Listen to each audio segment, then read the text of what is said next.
Hello and welcome to Politics and Prose bookstore. My name's Sheridan. I'm one of the booksellers here. And before we get started, if we could take a moment to silence our cell phones to not disrupt the event. And then when we open to a Q&A section, if you could come over to the microphone right here, be greatly appreciated so everyone can hear you here and online. This afternoon, we're joined by Carson Faust and Morowa Yejidé to discuss Faust's new book, If the Dead Belong Here.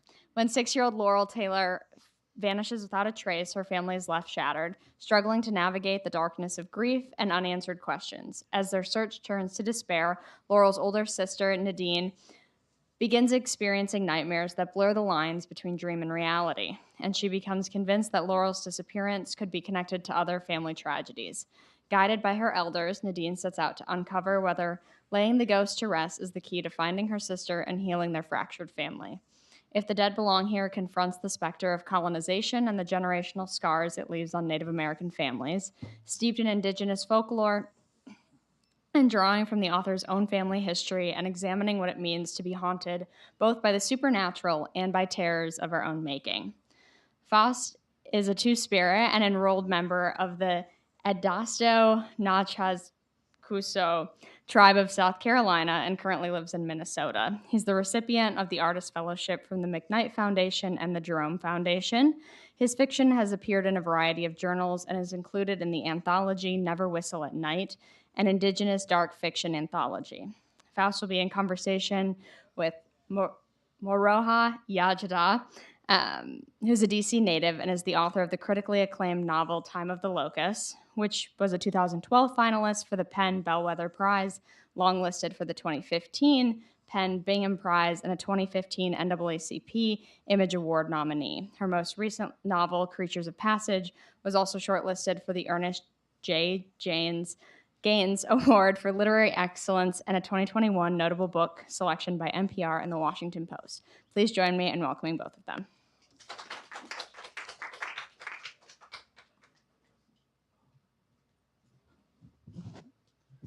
Hi.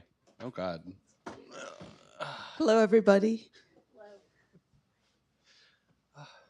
I'm going to start by just reading a bit of the prologue. The book came out a month and a day ago, so I don't assume anyone has read it yet.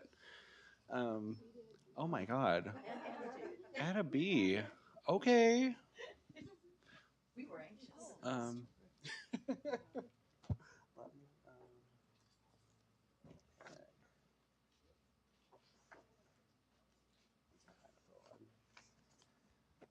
All right. So, Jordan, Wisconsin, 1996.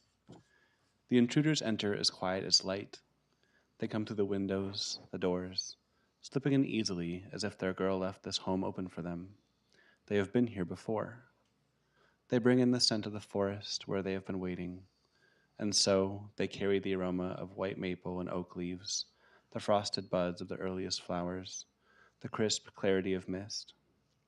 They walk over old floorboards, down the hallway with framed faces scattered on the wall, likenesses of people they once knew like family, like blood. These glossy paper faces are sightless, though their eyes are open. Sightless, too, are those who live in this house, with their closed eyes and round, dream-filled heads. They know them just as well. And they will find their girl. They know where to find her. Each door inside this house is open, as if to welcome them. This is a moonless night, and their girl's mother and sister are sleeping. So is the old woman, but she lies at the far end of the house. The intruders keep their distance from her, keep quiet.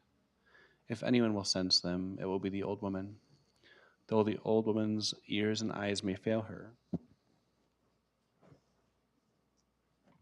It is the senses she has inherited that the intruders are wary of. Their girl's mother does not have those senses, those gifts. The intruders peer into the room where the mother sleeps. So much is shared between mother and daughter. The sundown color of their skin, the night sky color of their hair, their summery scent, the warm smell of blanketed bodies, of comfort. But this is not where their girl belongs, not with her mother who has forgotten so much, not with this woman who once let her eldest daughter go hungry and unclean. As they pass the older girl's room, her eyes flutter but do not open, as if she is dreaming of them but cannot wake. She may not see or hear the intruders as their girl has, but this one, perhaps, feels them, like a needle nestling into skin, sharp, knowing, exact, slipping in just to draw away. In her slumber, with her deep red lips and heart-shaped face, this daughter looks so much like the old woman had at that age. But she is not the girl they want. Their girl's room is only steps away. Her playthings spill out from the doorway, a pale little doll with black hair and broken, open eyes. Blank paper, finger paint. She is sleeping on her side, her body and her blanket curling around each other. Her left arm hangs off the side of the bed. It is as if her hand is reaching out for them, waiting for them. This is Laurel. For a while, the intruders watch her dream.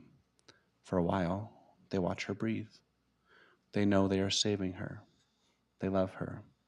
They love her.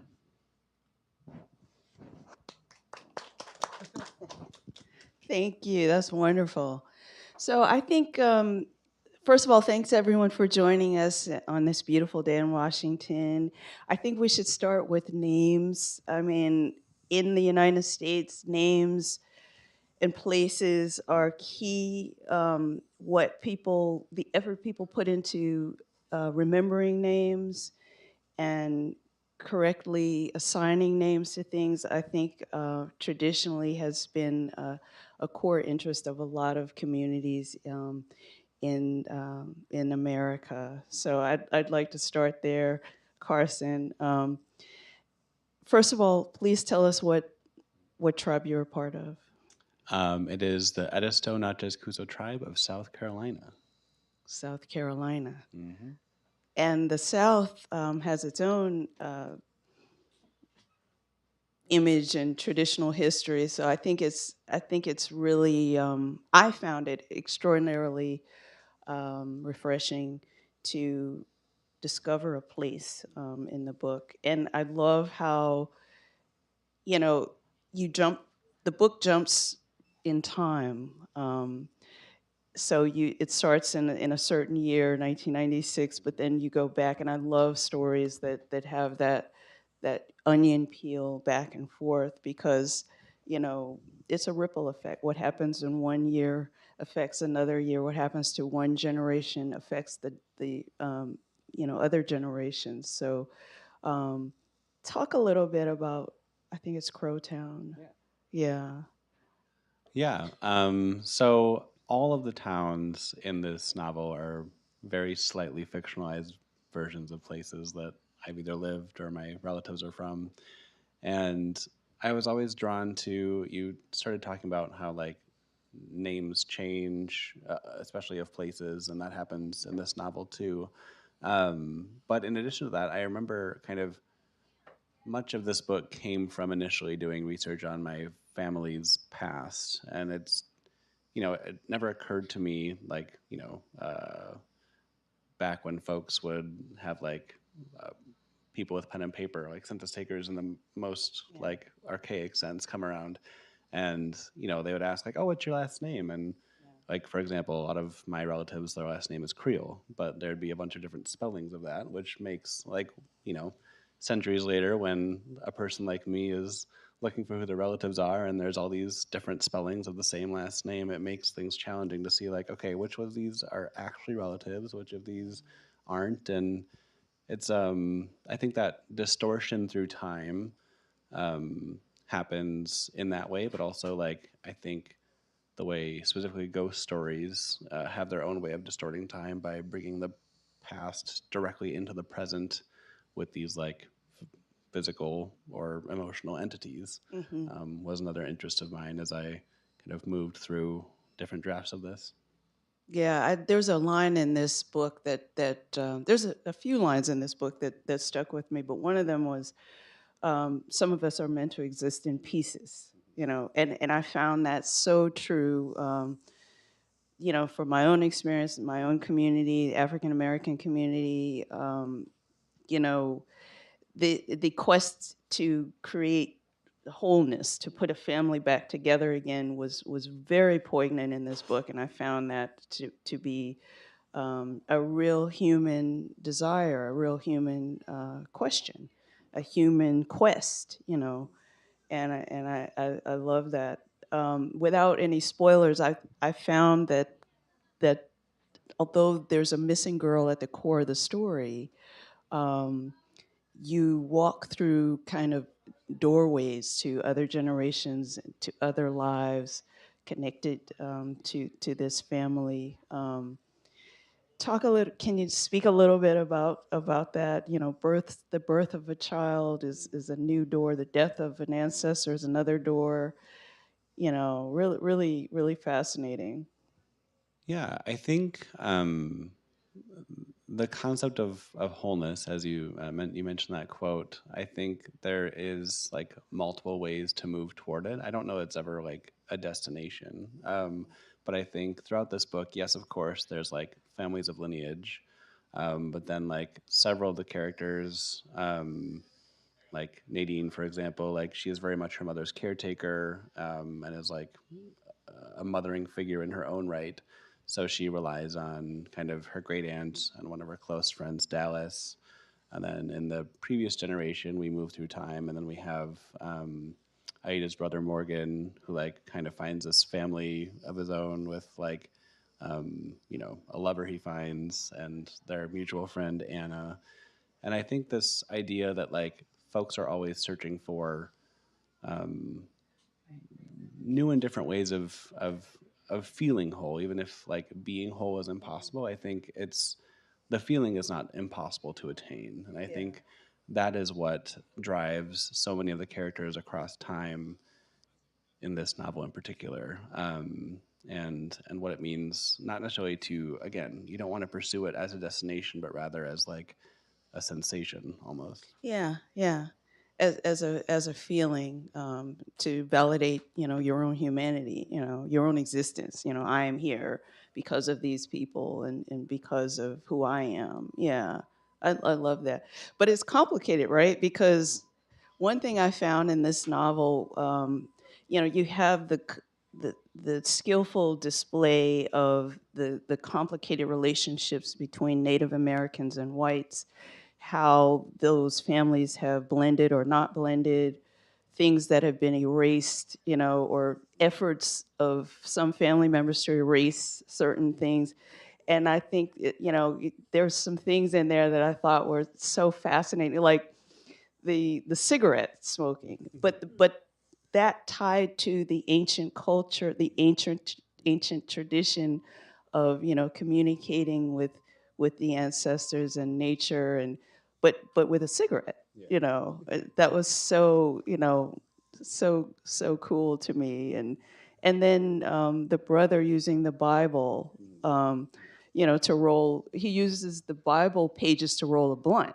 You know, and I thought, wow, because there, you get everything right there in that one scene: the disdain and disgust with the oppressor, the missionary work, and all of that, and then him choosing to redefine that, um, by tearing pieces out of the Bible to make blunts with. Very fascinating. Talk a little bit about how you weaved all of that together. I mean, truthfully, someone like rolling blunts with Bible pages was like stolen from someone I know who actually, and it's like it was so like fitting for the novel that I couldn't help but include it. And then I don't know, you mentioned like the kind of tradition of tobacco and what it means to like use a cigarette instead of like using tobacco to pray. Okay, what if we just use a cigarette? And like there's a mixture of things. Like of course I'm playing with tradition and I'm playing with that kind of traditional way of praying, but I'm also interested in like we navigate both like cigarette use and also like the use of alcohol or overuse of alcohol in some cases as like these ways of kind of getting closer to death. Like I think I talk about like alcohol as like it's a poison, and it is. You talked about doorways earlier. It's a doorway to kind of step a little closer to death, or step a little closer to like some altered state, much like cigarettes are like an acceleration in some ways of death. So I guess I was interested in kind of playing with like what tools do people use to kind of get closer to that threshold and feel more connected to whatever comes next. So there was the mixture of, yes, of course, tradition, but of also like that transition from life into death. So Very, very, very fascinating. You know, the other thing though with the alcoholism, boy, you really get a front row seat in this book in what alcoholism looks like and what it can do to a family, how it affects, you know, the sibling dynamics, you know, the oldest Nadine, and you know, this poor girl is kind of left to raise herself, although she does have support of her aunt Rosebud and, you know, other relatives later on. But the alcoholism is, it's ripe, you know, all throughout the book with the mom, and but you see that generational depression too, you know, kind of self-medicating. And talk a little bit about the role that alcoholism kind of played in symbolically in the family. yeah, I think like my goal was, I think all substance abuse and all substance abuse or substance use disorders, like they all are in a lot of ways things people are born with. Like, yes, of course, there are like circumstantial things that can exacerbate them and things like that. But I think while, people run the gamut in terms of like what recovery can look like and if recovery is possible. And I think my goal is to not show like overt or like, sometimes healing when presented in media can feel corny or Yeah, unearned. yeah. And I wanted to kind of show him like, while Aida, the mother figure, has a harder time kind of having that traditional healing trajectory. I wanted to show like because we move through generations, I wanted to show like how can we kind of course correct across kind of the family line as opposed to like individuals within the family. Um, I won't spoil anything, but like healing looks very different for all of Yeah, these it characters, looks really different. and Yeah, yeah, and it in some does. cases, like one character healing can cause a lot of harm to other characters. So like there is this like sometimes healing can be this very selfish thing, Yeah. or it can present as selfish. And I wanted to kind of play with like in some cases, you know, reaching the destination that like society would want you to get to in terms of like, oh, like who becomes sober at the end or who like realizes their dependence on whatever substance. Um, you know, that can have its own ripple effects as well that can further complicate Definitely, relationships. yeah. I struggle with the mom. I'm like, get it together, you know, come on. But then, you know, she was up against a lot. So, you know, that you could understand why she was drinking as well. This is a ghost story as well, and you know, I love a good ghost story. I love a good dark theme throughout things. So, you know, please talk a bit about the people in the woods. You know, the So, in not just culture specifically, there are the Ujaski, which are folkloric little people. And there are a lot of rules that those who will read or have read this book, a lot of the rules are given to you. Like, you're not supposed to speak of them after dark.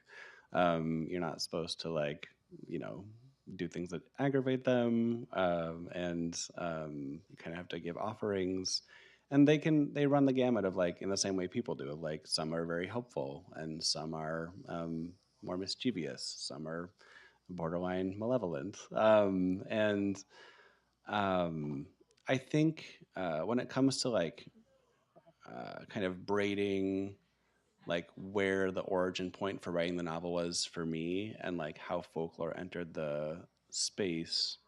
Um, a lot of this novel, a lot of the emotional core of this novel revolves around kind of the death of my uncle, which preceded my birth, and kind of this silence that hung over my family around him.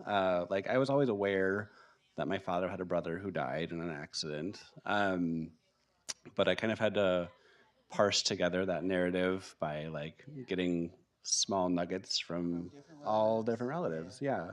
And I think what intrigued me, like as I learned more about that, and as I learned more about kind of the Ujaski, as I um, studied my ancestral language, were the kind of thematic points of like, you know, many of the rules that you have to follow about the Ujaski or the little people are, you know, silence. You have to learn when to speak of them.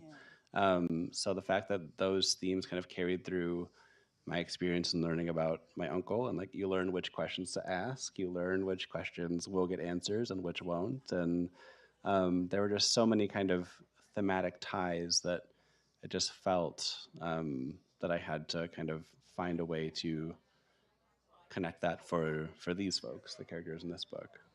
That's terrific. You know, there's so many different things I wanted to ask about. One of the things I think you speak about silence. Silence is a big theme in the novel, particularly the men in the novel. Um, you know, the women, you get a feel of, you know, what they're going through, what they're angry about, what they, you know, what they want. But then with the men, often there's this wall. Um, can you share a little bit about, you know, that? I sure can. Yeah. I think there's, you know, I think it was easier for me to inhabit like the voices of the characters who are women in this book because I felt that I had so much more access to, like I would even share like during the kind of submission process, there were several editors who were like, we are really in these characters' heads. Like, can we at least like get a little reprieve? I was like, no. But like, I think with the men, like, you know, so many of them, uh, there's this kind of recurring theme or echo of like repression among the men, or most of the men in the novel, and it's like we have these women who like so wholly embody and like want to be in touch with tradition and want to carry forward tradition, and then often the men are in this novel are kind of repelled by that or like feel some societal pressure to draw away. So I think like the walls that the reader is experiencing for the men in this book are actually the that's those characters pushing away Yeah. from me when I write them. It's like I think you get a sense of it, but it's also like I didn't feel as much access to those characters as the ones who I painted maybe more uh, deeply, I guess. Yeah, yeah. Like I think Richard, like Yeah. the Yeah. patriarch, right? Yep.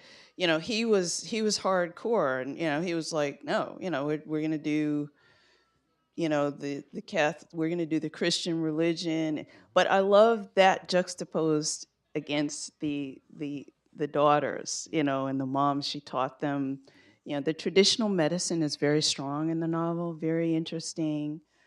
You know, the flowers, a lot of symbolism. Um, where did you get the knowledge of a lot of those rituals, and you know, when they were at the river, and you know, it was terrific. I pulled a lot from, you know, I think some of the first times I went to South Carolina as an adult, because I was raised in Wisconsin, as you can probably tell by half of the book taking place in Wisconsin. But I think there is this,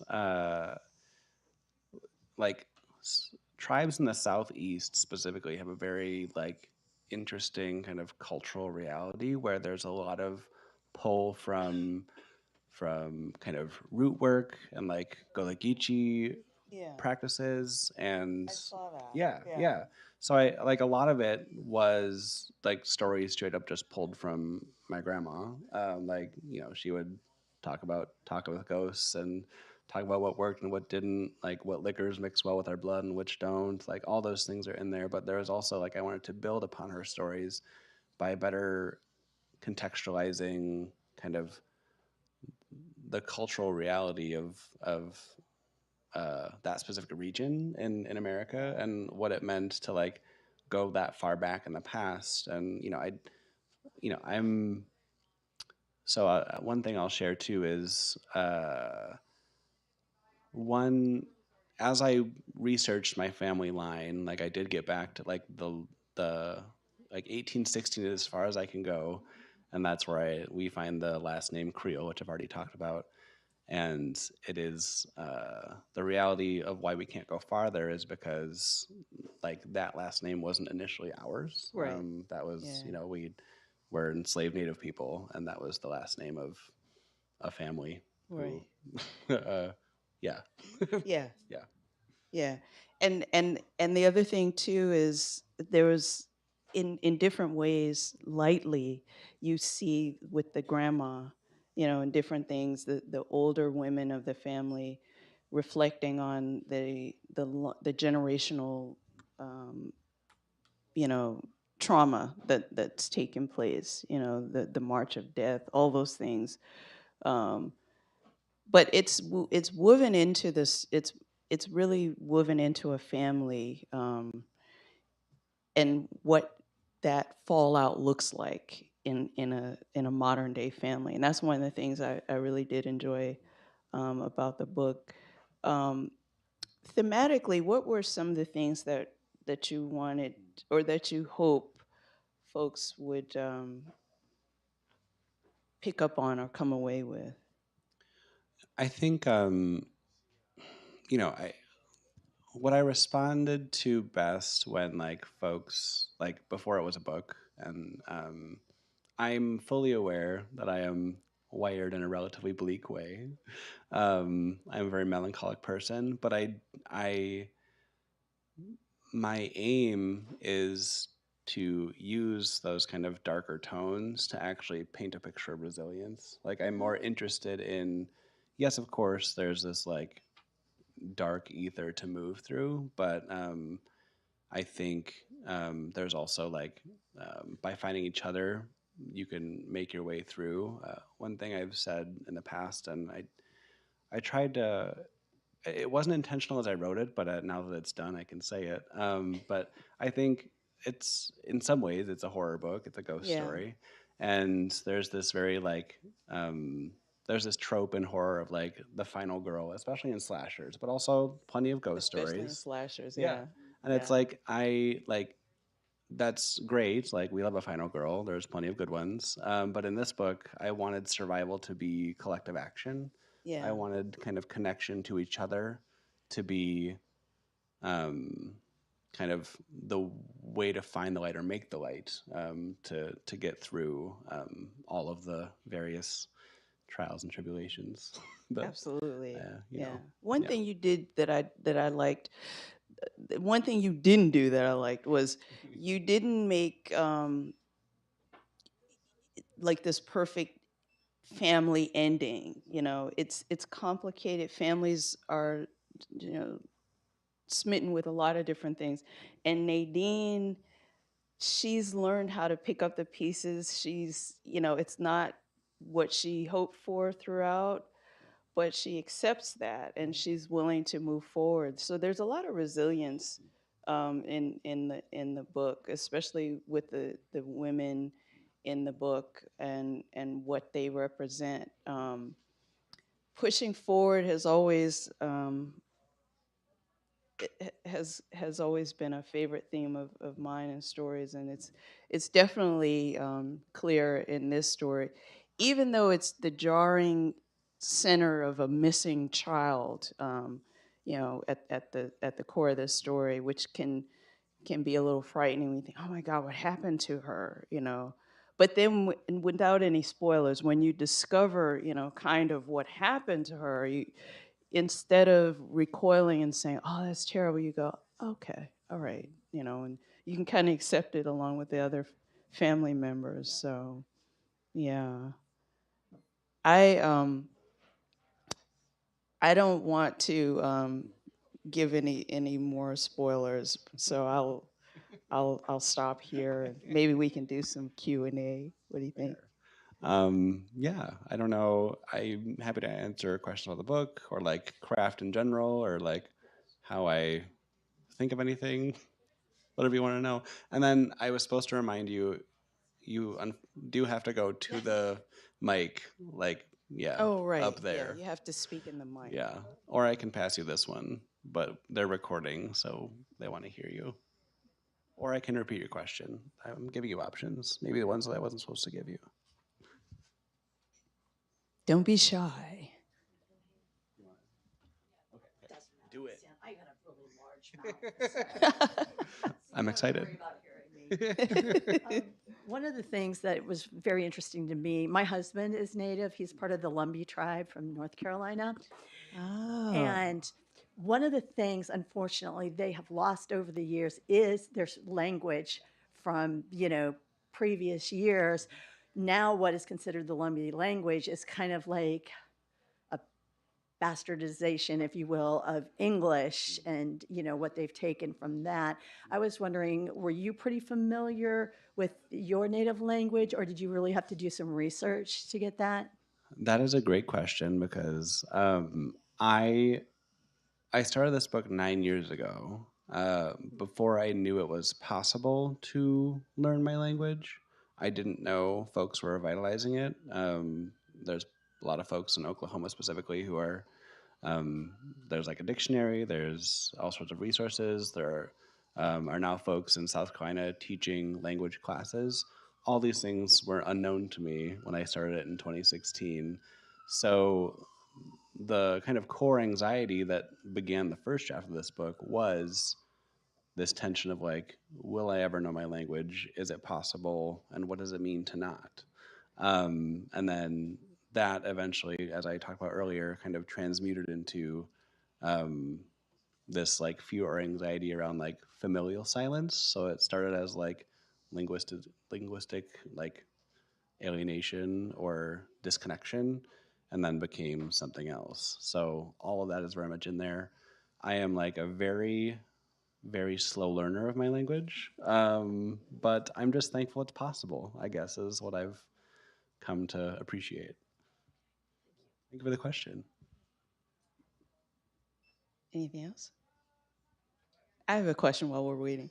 So, there's another line in the book that says, "The living haunt the dead." Um, I can think of some things that means to me, but can you talk a little about that? Yeah, I mean, I think of I think of death as like the only promise we have. It's like the only guarantee. And I think the reality of that guarantee is that like once folks kind of cross over that line, they're in some way or another at peace. For the most part, like yes, ghosts exist, and it's because they're there's grumpy or whatever. a few ghosts. Yeah. But I think it's kind of that's a relational aspect between like the living and the dead, because like sometimes when there's ghosts, it's because the dead can't let go, and sometimes the persistence of a ghost is like the living being unable to like let that sever be clean. Yeah. So I think I was interested in like what does it mean to like uh, in your own inability to let go manifesting a ghost as opposed to the ghost's inability to let go manifesting a ghost. Okay. Yeah, and I think that's probably true for people on a lot of levels, right? Being able to let something go, or the inability of letting something go, and then it stays with you, and you can't move on from it. And then you pass it on. Like that's And the then thing you of like pass if it you on. don't let it go, then like how's that person gonna do it? Yeah, the family tree in the book, it was very useful because I kept referencing that, because we're time jumping, but then you really get to see what happens, because of what happened in one year, how that impacts the family downrange. I'm very thankful that's included. It initially wasn't in my I didn't have it in my first draft, and several folks were like, Yeah. I actually, it was really helpful. I know. Who told me recently? I think was it one of Louise Erdrich's books, like the first edition of it. No, that's wrong. No, it was Tommy Orange's book. They're there. Okay. The first edition of it did not have a family tree in the front, and everyone was so confused. Yeah. So I think every edition past that has had a family tree. Yeah. Quite useful. And they became real to me, more real to me that way too, when you can see who begat who, and can understand what's cut off from who's cut off from who. Yeah. Any other questions? We have a shy. Feel free. Please. Okay. I'm a big horror fan, so I really liked leaning into the ghost aspect. I'm already a fan. You can just stay there. And one of the things, and like I noticed this in several like other authors that did this. What was it? Night of the Living Res. Does it, Morgan Talty? Yeah. I think. And some of his characters in there, as well as the characters in this book, it didn't matter if they believed in the ghosts that were there or not, because they had to face them no matter what. It was like, you may not believe in them, but in essence, they believe in you. And so you're forced to deal with those ghosts of your past, again, in order to be able to move forward in your life. And I really liked that. Yeah. I mean, I think that's the thing is, whether you believe in like the physical manifestation of a ghost, like we all wrestle with them in some way. And to your point, like just because you repress something or just because you refuse to acknowledge something does not mean it's not going to like impact your life. Exactly. Like it's coming for you. Like you better get ready, bow up. But yeah, I think that's exactly kind of one of the interests I have in bringing ghosts to the page. But yeah, awesome. It's a cool way to give voice from the past as well. Yeah. I'm a big fan of ghost stories as well. So, anything else? Anyone else? Any closing statement? Carson? Thank you for being here and for the lovely questions. Thank you everyone for And all of joining you. us in this discussion. Check out If the Dead Belong Here. Libraries are great. Bookstores are cool too. Buy it, check it out, do what you gotta do.